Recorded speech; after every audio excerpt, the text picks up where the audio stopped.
want to show you a good stretch for the hip flexors using the technique PNF, or Proprioceptive Neuromuscular Facilitation. What you'll do, I'm going to stretch this hip flexor right here. So I'm going to step back with this foot, the heel is on the ground. You're going to go ahead and lock this knee. This knee is bent. Now what I want you to do is I want you to go ahead and, first of all, imagine that you're a scared dog hiding its tail. So you're going to go ahead and tilt your hips.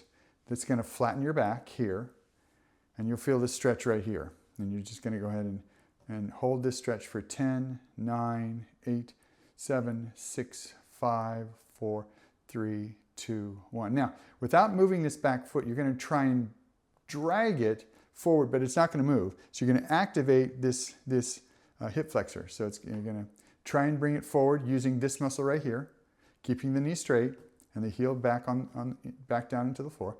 And hold for 5, 4, 3, 2, 1. Then release that contraction and lean forward just a little bit more by bending this knee.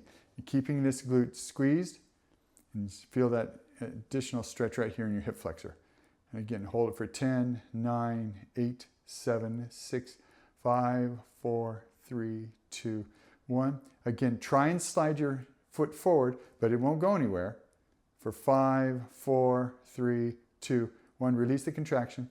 Bend the front knee even just a little bit more so you really feel this stretch right here. Now if you start to feel this right here, your back is arching. Squeeze that glute to keep it out of your low back, to keep your back flat.